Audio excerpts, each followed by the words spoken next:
Hey, what's up, guys? This is Anthony from Anthony's Customs, and it's time to talk about The Walking Dead.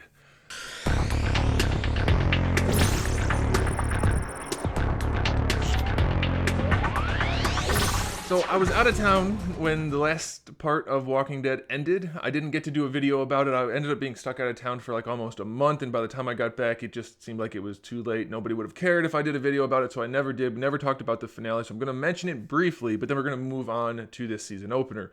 So, I thought the finale was actually pretty good. I did not like most of that season, but the finale felt solid.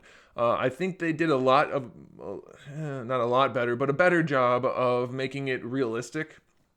People dying that have just been annoying other people all along, and they just finally made kind of a turn where the bad guys weren't necessarily.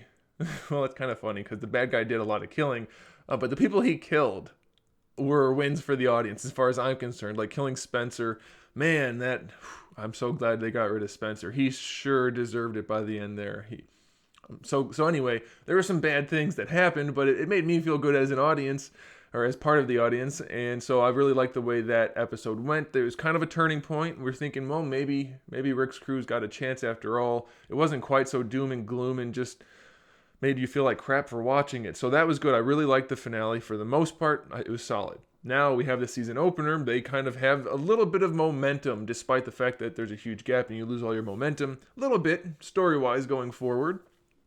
Maybe Rick's crew might be able to form some kind of counterattack, as it were, so that they can fight against the Saviors, and that should be a good thing. The season was missing any sense of hope or heroism. It was just very off-putting. It was unpleasant, and people stopped watching. I mean, the numbers were terrible. I don't know how they were for the opener yet, but the numbers were really terrible last season, so they had to do something. So now we have this season opening up.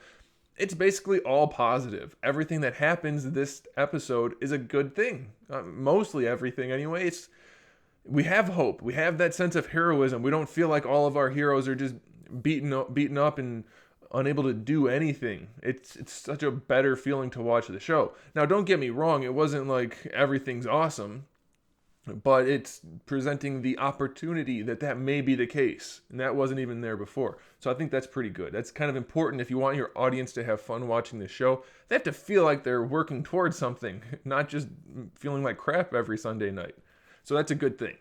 So most of this episode, if not all of it really, I think just about all of it, was basically about Rick's crew trying to figure out a way to fight back. So they're going around a hilltop, and then Jesus introduces them to Ezekiel and the kingdom, and they're going to try to figure out some way to fight back against the Saviors. Rick's group thinks they can do it. They just need some help because they just don't have enough people. They've done it before in a small batch. They were successful, but when they tried to do it bigger, they realized they didn't have enough. So they're trying to recruit more people. So one of the first things is they're at Hilltop and they're talking to Gregory, and it doesn't go well. Obviously, Gregory's kind of a butthole, and he doesn't want to work with Rick's crew, and Rick's pleading his case, and other people are saying things here and there. Then all of a sudden, Daryl goes, "You're talking out of both sides of your mouth." No, he wasn't. He was very clearly saying he didn't want to participate. He didn't want to help. He didn't want to have anything to do with it. So the dialogue in that scene was really bad. It didn't make any sense. Some of the things people were saying were not in response to what was happening. It was very awkward. But it makes sense in the grand scheme of things that Hilltop doesn't want to help. Gregory's kind of a butthole, like I said, so he says no. But some of the people from Hilltop say, yeah, we're going to fight. You guys can train us enough, and we're willing to. So if you think we can win, we're going to do it. So yeah, everybody's happy. That's good.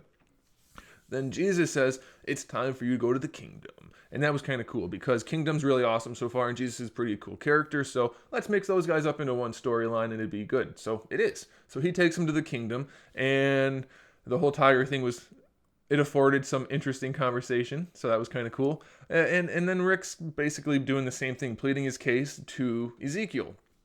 And so here's the thing that bothers me a little bit. They went kind of cliche, which maybe that's how it would be in real life. So it's not a big thing, but it's a thing. They make this perfectly sound, reasonable argument to Ezekiel, and Ezekiel's people agree. And then he says, "Hey, Morgan, what do you think?" And Morgan does his usual, "I don't know, I'm a dumbass." Says things about not killing people. We should just capture them, and we should end up losing because that's what's going to happen, and that's what I think. And then Ezekiel's like, maybe he's right, that kind of thing. So that's kind of annoying. But then it goes on back and forth, and it actually seems like Ezekiel's gonna say, "Okay, this seems like a good idea." Even though my people don't know about the saviors, I've got it worked out such that so far it's an okay situation. But maybe it's gonna get worse, so we should work with these people and defeat the saviors and live a happy, free life. And then at the end, he's like, "Nah, I don't want to do it. It's too much of a risk." What? No, come on. There's no reason to not, no good reason, given the alternative.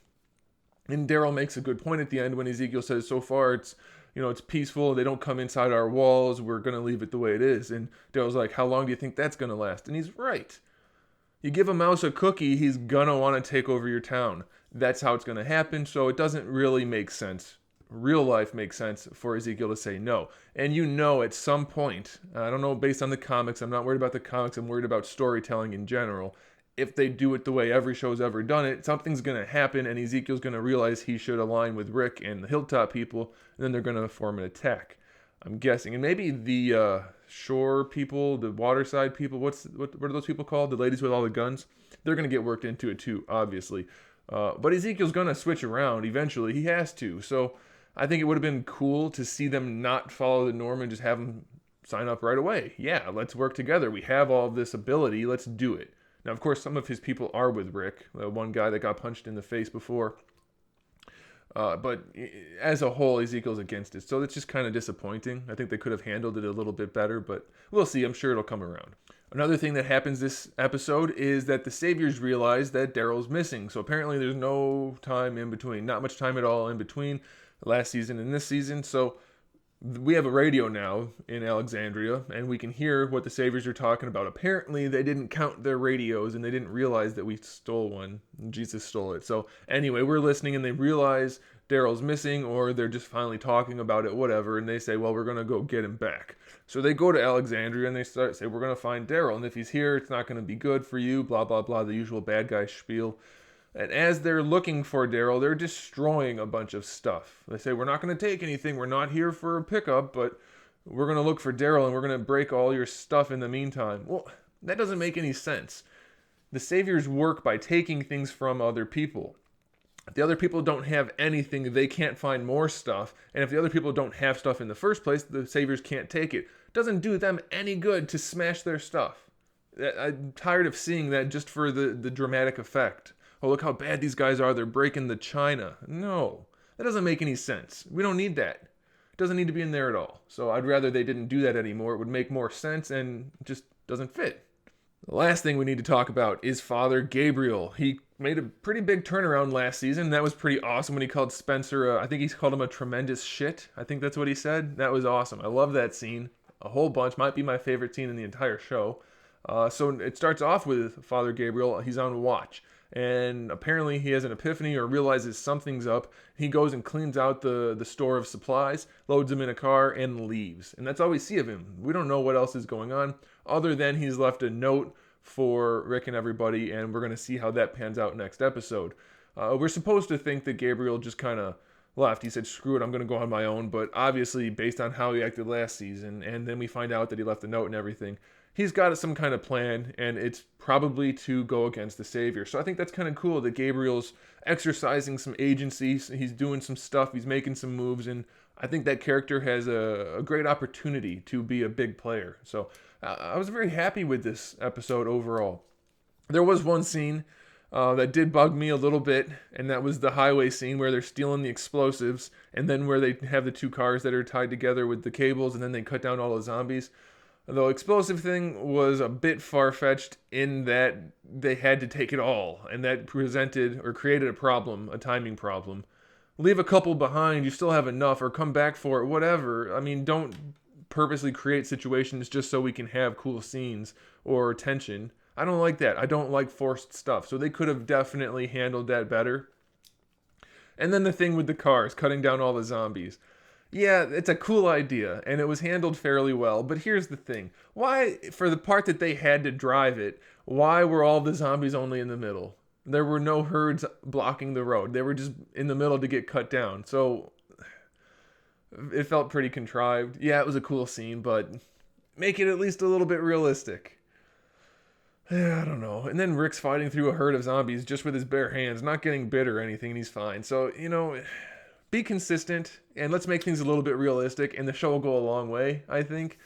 Longer anyway, people will stop losing interest. But I thought it was a pretty good episode. I'm curious what you guys thought. I'm hopeful for this season, and I enjoyed the episode. So let's talk about it in the comment section below. Let me know what you thought, and we'll see if we agree or disagree. It'll be fun. Thanks for watching, guys. Make sure you subscribe to the channel. I have new videos up every single day. We talk about TV shows and movies and video games and action figures and all kinds of stuff. So make sure you come back for that. And in the meantime, keep collecting.